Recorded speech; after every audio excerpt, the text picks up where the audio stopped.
Hello student, देखिए हम लोग पीएस में फिजिक्स के क्वेश्चन कर रहे थे। ठीक है, आगे के कंटिन्यू करेंगे। लास्ट 25 है, 100 क्वेश्चन हमारे कंप्लीट हो जाएंगे। ठीक है, क्वेश्चन नंबर 76 कह रहा है पृथ्वी का ध्रुवीय व्यास विषुवतीय व्यास से कितने छोटा होता है ना। तो देखो, ध्रुवीय व्यास और विषुवतीय व्यास पहले होता है कि ये समझ लेते हैं ना।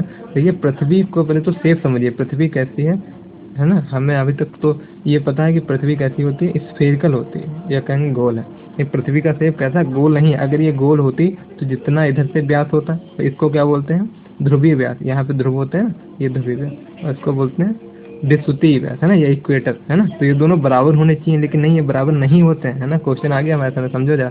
पृथ्वी का शेप कैसा होता है, इस तरह का शेप होता है। ठीक है, पृथ्वी का शेप कैसा, इस तरह से होता है। इसलिए जो ये वाला व्यास है और ये वाला व्यास, इन दोनों में क्या होता है, अंतर होता है। ठीक है, और ये कितना अंतर होता है, तो ये 43 किलोमीटर का अंतर होता है। ठीक है, तो इसलिए इसका ऑप्शन ए सही है। पृथ्वी का ध्रुवीय व्यास विषुवतीय व्यास से 43 किलोमीटर छोटा होता है। ठीक है, समझ गए ना। तो ध्रुवीय वाला ये जो व्यास है कितना छोटा है, इससे 43 किलोमीटर छोटा है। ठीक है, पहला क्वेश्चन हो गया। क्वेश्चन में 77 देखेंगे, निम्नलिखित में से कौन सबसे चमकदार है। ठीक, कौन सबसे चमकदार ग्रह है। तो ये हम कर चुके हैं क्वेश्चन पहले भी, देखो अगर याद हो आपको। शुक्र ग्रह जो है ये सबसे चमकदार ग्रह है। इसी शुक्र ग्रह को क्या बोलते हैं, पृथ्वी की जुड़वा बहन भी बोलते हैं। इसी शुक्र ग्रह को क्या कहते हैं, भोर का तारा कहते हैं। इसी शुक्र ग्रह को सांझ का तारा भी कहते हैं। ठीक है, तो बहुत कुछ है। 78 कह रहा है सबसे अधिक तेज कक्षीय गति वाला ग्रह कौन सा। तो देखो समझेंगे कि बृहस्पति ग्रह जो है यही है सबसे तेज कक्षीय गति वाला। क्यों, क्योंकि इसकी ग्रेविटी भी सबसे ज्यादा, गुरुत्वीय बल इसका सबसे ज्यादा है। यही सब कारण है जिसकी वजह से इसकी कक्षीय चाल भी बहुत अधिक है ना। यानी कि ये सूरज के चारों तरफ जो कक्षा है उसमें जो घूमता है, ये बहुत तेज रफ्तार से घूमता है। ठीक है ना। पृथ्वी की उपसौर यानी कि पेरिहेलियन स्थिति जो है किस महीने में होती है। तो ये जो है भाई जनवरी महीने में होती है। ठीक है, याद रहे। किस ग्रह पर सूर्य पश्चिम में उगता है। देखो ये क्वेश्चन हम कर चुके हैं, इसे कमेंट बॉक्स में बताइए। पिछली वीडियो में हम कर चुके हैं। ठीक है, ये बताइए, देखें कौन कौन बता पाता है ना। किस ग्रह पर सूर्य पश्चिम में उगता है। ठीक, 81 वाला क्वेश्चन है, जब दिन और रात बराबर होते हैं तब इक्विनॉक्स यानी कि विश्व वर्ष के 2 काल होते हैं, है ना। कौन कौन सा समय बताना है ना। तो ये 21 मार्च और 23 मार्च वाला ऑप्शन इसका सही हो जाए। ठीक, कौन सा, 21 मार्च और 23 मार्च। नेक्स्ट देख लेते हैं, सी ऑफ ट्रैंक्विलिटी यानी कि शांति का सागर कहाँ पर स्थित है। ठीक है, तो शांति का सागर है सी ऑफ ट्रैंक्विलिटी चंद्रमा पर स्थित है। सही। आंखों से दिखने वाला क्षुद्र ग्रह का नाम बताइए। तो आंखों से देखने वाला क्षुद्र ग्रह जो ये चार बेस्टा है। ठीक है, नाम याद के लिए चार बेस्टा, ये आंखों से दिखने वाला क्षुद्र ग्रह है। सौरमंडल में किस ग्रह का द्रव्यमान एवं घनत्व पृथ्वी के समान है। ठीक है, देखो अभी बताया था, शुक्र को क्या बोलते हैं, पृथ्वी की जुड़वा बहन। और क्यों बोलते हैं, क्योंकि इसका द्रव्यमान जो है और जो घनत्व है वो पृथ्वी के ही समान है, इसलिए जुड़वा बहन कहते हैं, है ना। जो देखने वाले में एक जैसे होते हैं उनको जुड़वा बोलते हैं। राशियां कुल कितनी होती है ना, राशियों की कुल संख्या कितनी है। तो सब हर कोई बच्चा जानता है, राशियां कुल 12 होती है ना। जो हमारी राशि होती है ना वही है, मिथुन राशि, मीन राशि, कन्या राशि।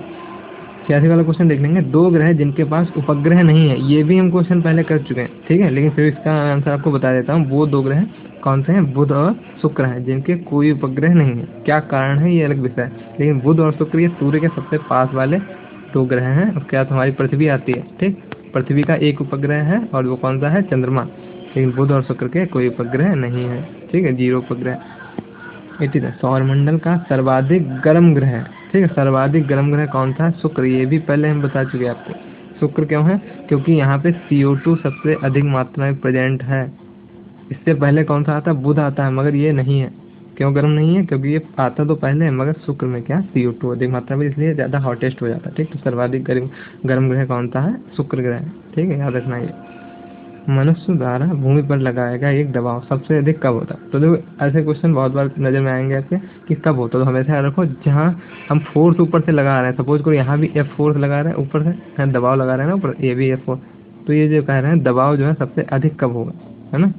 तो तब होगा जब यहाँ पे सपोज को इतनी एरिया कवर की हमने इस पूरे पे कोई बड़ा सा चीज लेके, है ना, और यहाँ पे छोटी, तो जो छोटी चीज होती है वो, इसलिए एक कील जो है वो जल्दी घुस जाएगी कहीं पे ठोकेंगे हम, है ना। उसकी जगह कोई मोटी सी चीज लीजिए, देखिए नहीं घुसती, है ना।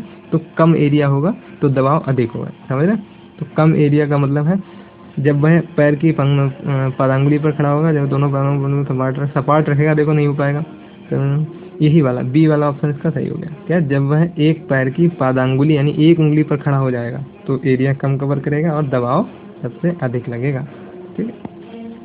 संचार में प्रयुक्त फाइबर ऑप्टिक केबल किस सिद्धांत, देखो इसके सिद्धांत पे तो ऑप्टिकल फाइबर जो केबल होती है ना, ये अभी पीछे हम बता चुके पिछली वाली वीडियो में आपको, किस पे कार्य करती है, पूर्ण आंतरिक परावर्तन पे। ऑप्शन डी सही हो जाएगा। ठीक, 90 वाला क्वेश्चन देखेंगे इसके बाद। नेक्स्ट 90 कह रहा है सीबी रमन को किस क्षेत्र के लिए जो है कार्य करने के नोबेल पुरस्कार सम्मानित किया गया था, तो इनको प्रकाश प्रकीर्णन और किसको क्या बोलते हैं इंग्लिश में, स्कैटरिंग ऑफ लाइट। क्या, स्कैटरिंग ऑफ लाइट, लाइट की स्कैटरिंग के लिए इन्होंने जो है जो दिया था अपना प्रिंसिपल, उसके लिए इनको जो है नोबेल प्राइज से सम्मानित किया गया। ठीक, लेंज का नियम किसके में से किसके लिए आवश्यक है, तो ऊर्जा के संरक्षण के लिए है।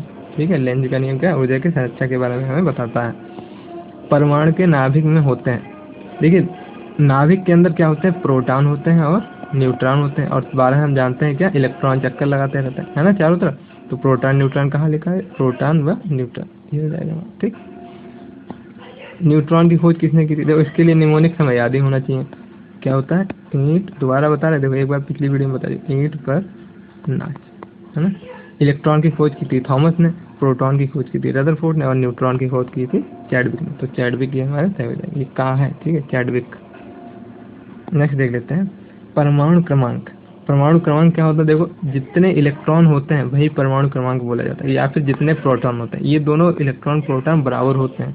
ठीक है, तभी बैलेंस रहेगा। न्यूट्रॉन की गिनती कम या ज्यादा हो सकती है, मगर इलेक्ट्रॉन प्रोटॉन बढ़, तो इलेक्ट्रॉन प्रोटॉन कुछ भी मिल जाए हमें, कहेंगे नाभिक में उपस्थित प्रोटॉनों की संख्या, देखो ऑप्शन भी दिख रहा है, प्रोटॉनों की संख्या भी हमें बता सकती है कि एटॉमिक नंबर कितना है। ठीक है, ठीक, 95 वाला देख लेते हैं।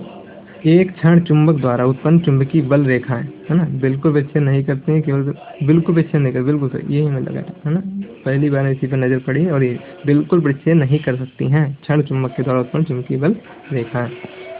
एक चालक का विशिष्ट प्रतिरोध किन पर निर्भर करता है, ठीक है, तो ये जो विशिष्ट प्रतिरोध की बात की, यानी रेजिस्टेंस, प्रतिरोध यानी रेजिस्टेंस किस पर निर्भर करता है, रेजिस्टेंस जो है तार के ऊपर डिपेंड करता है, तार की क्या, केवल तार की लंबाई पर, केवल तार के पदार्थ पर, है ना, तार का पदार्थ कैसा है उस पर डिपेंड करता है ना, यानी तार के पदार्थ पर, लेकिन ना तो तार की लंबाई पर भी नहीं करता। ठीक, बिल्कुल ऑप्शन सी इसका सही हो जाएगा।